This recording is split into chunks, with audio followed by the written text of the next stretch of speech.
अगर झूठ बोलने का और अफवाह फैलाने की कोई पद्मश्री इस दुनिया में होता तो भारतीय जनता पार्टी के लोगों को सबसे पहले मिलता, और मैं ही अपील करता कि इनको ये पद्मश्री अवार्ड से नवाजा जाए। नमस्कार, मेरा नाम है सुरेंद्र सिंह और आप देख रहे हैं एसएम न्यूज। सतीश चंद्र मिश्रा जिस तरीके से ताबड़तोड़ रैलियां कर रहे हैं, उस तरीके से उत्तर प्रदेश के इतिहास में एक नया मोड़ आता जा रहा है। लेकिन तथाकथित लोगों का कहना है कि ब्राह्मण मर जाएगा पर बसपा को वोट नहीं देगा। इसी विषय पर हमारे साथ बात करने के लिए हैं पंडित विनोद कुमार शर्मा जी। आपका स्वागत है सर हमारे चैनल में। धन्यवाद सर, आपका भी स्वागत है, आपके दर्शकों का भी स्वागत है मेरी तरफ से। जी, आप एक ब्राह्मण समाज से आते हैं और ब्राह्मण समाज के अंदर क्या माहौल है बसपा को लेकर वह हम आपसे जानेंगे। लेकिन जो बसपा के बारे में कहा जाता है वह ये कहा जा रहा है कि ब्राह्मण मर जाएगा पर बसपा को वोट नहीं देगा, वह कांग्रेस और बीजेपी को ही वोट देगा। तो इस पे क्या कहना चाहेंगे, क्योंकि आप बहुत सारे संगठनों का भी नेतृत्व करते हैं, तो हम आपसे जानेंगे क्या है ब्राह्मणों की बसपा के लिए राय। देखिए सर, मैं बताना चाहूंगा जैसे कि हमारे हर जिले में माननीय सतीश चंद्र मिश्रा जी के द्वारा ब्राह्मणों के लिए एक विचार संगोष्ठी का आयोजन हो रहा है, जिसे हम दूसरी भाषा में ब्राह्मण सम्मेलन भी कह सकते हैं जी। तो आप देखिए, आप ऑनलाइन रहते हैं, सोशल मीडिया और मीडिया का जमाना है जी। कोई भी खबर होती है सबसे पहले आपकी तरह मीडिया और सोशल मीडिया के माध्यम से जनता को पता चलता है।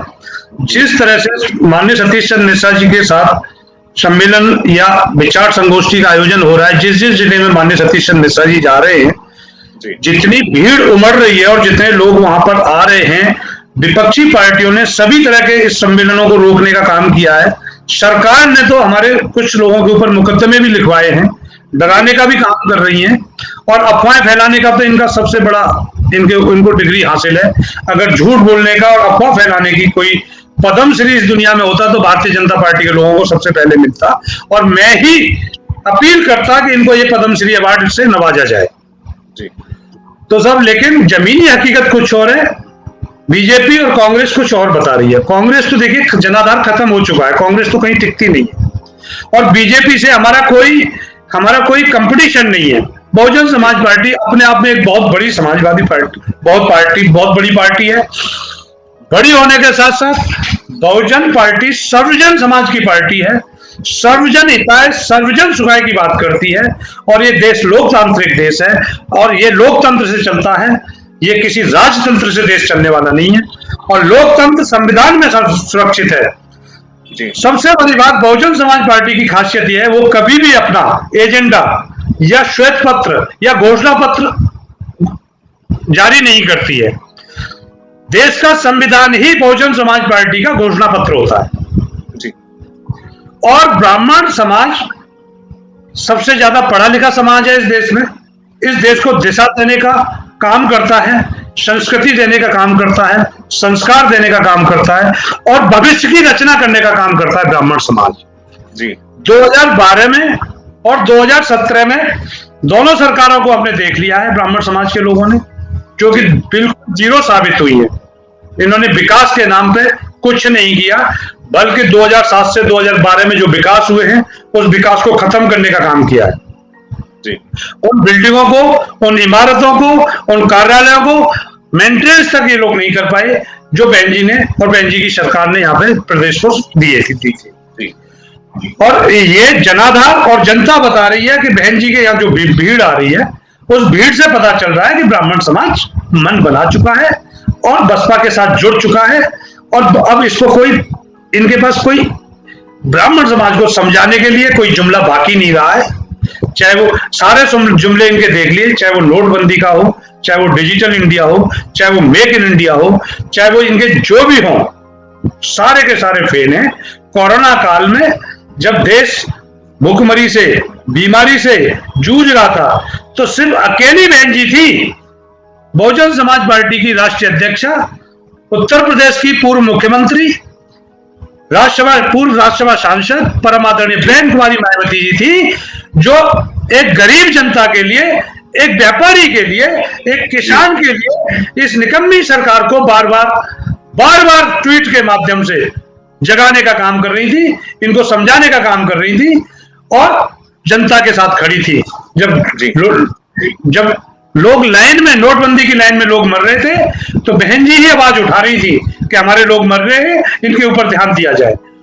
जब लोग कोरोना काल में, देशबंदी में, लॉकडाउन में पैदल जा रहे थे अपने अपने देश प्रदेशों को, अपने अपने घरों को, और इनकी पुलिस उन पर लाठियां बांध रही थी, तब अकेली बहन जी जनता के साथ खड़ी दिखाई दे रही थी।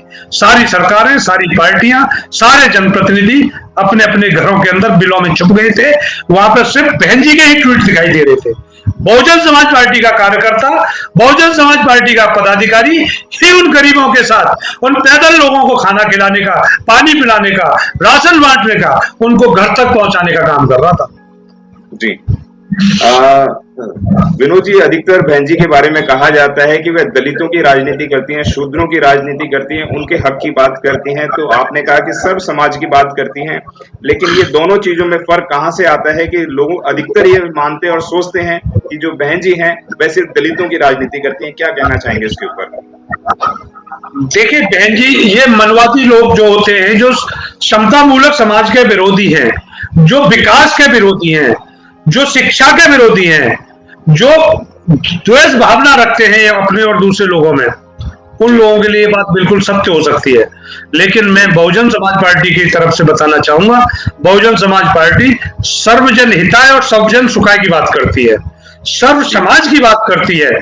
जिसकी जितनी संख्या बारी, उसकी उतनी हिस्सेदारी। जी, लोगों के परसेंटेज के हिसाब से सबको बराबर का सम्मान देती है। सब समाज की बात, सब जन हिताय, सर्वजन सुखाय की बात सिर्फ बहुजन समाज पार्टी करती है। बाकी लोग जाति और धर्म की राजनीति करते हैं, लेकिन बहुजन समाज। मैं आपसे एक विशेष सवाल जानना चाहूंगा, क्योंकि आप उत्तर प्रदेश में रहते हैं और उत्तर प्रदेश के अंदर काफी टाइम से सब तमाम सरकारों को देखते हुए आ रहे हैं। 4 बार का बहन जी का शासनकाल रहा, तो क्या अत्याचार वगैरह ब्राह्मणों के ऊपर बढ़े थे या कम थे या नहीं थे, वह हम आपसे जानना चाहेंगे। देखिए सर, ब्राह्मणों के ऊपर कोई अत्याचार नहीं बढ़े, ना कोई अत्याचार हुए। ब्राह्मणों के ऊपर और दलितों के ऊपर अत्याचार आज हो रहे हैं, सच मायने में इस सरकार में हो रहे हैं। ये सरकार ब्राह्मण समाज को टारगेट करके चल रही है, और ये 2007 से जो 2012 में बहुजन समाज पार्टी ने जो ब्राह्मण समाज को सम्मान दिया था, उसका बदला लेने का काम कर रही है। जितना ब्राह्मण समाज को बहुजन समाज पार्टी ने सम्मान दिया था, उतना ही इस सरकार ने द्वेष भावना से, भारतीय जनता पार्टी की सरकार में देश में ब्राह्मणों के ऊपर सबसे ज्यादा अत्याचार हुआ है। ये पिछले 70 साल का रिकॉर्ड है। जी, एक विशेष सवाल आपसे है कि ब्राह्मणों के लिए एक बसपा का नारा है, वो मैं आपसे जानना चाहूंगा कि ये नारा कहां से आया?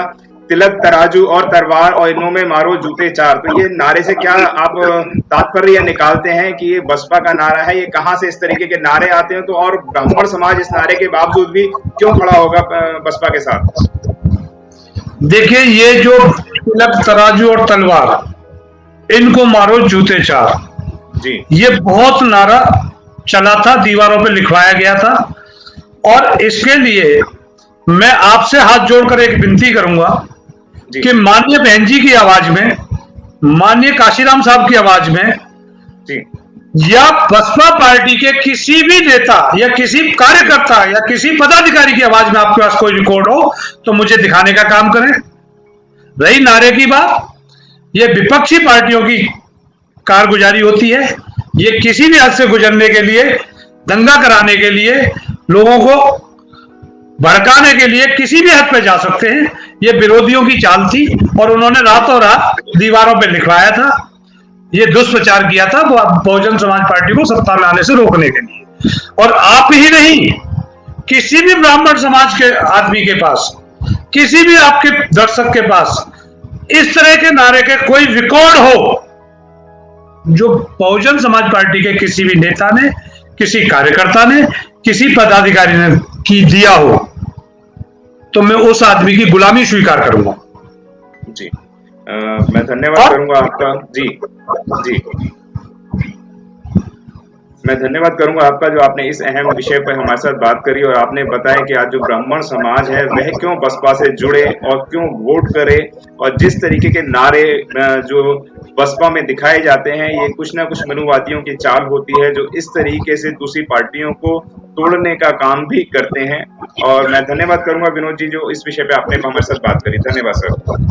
धन्यवाद सर, धन्यवाद आपका भी और आपके दर्शकों का भी बहुत बहुत धन्यवाद। अगर आपने अभी तक हमारा चैनल सब्सक्राइब नहीं किया है तो सब्सक्राइब करें और घंटी का बटन बिल्कुल भी दबाना ना भूलें ताकि सभी लेटेस्ट खबरें पहुंच सकें आप पे सबसे पहले।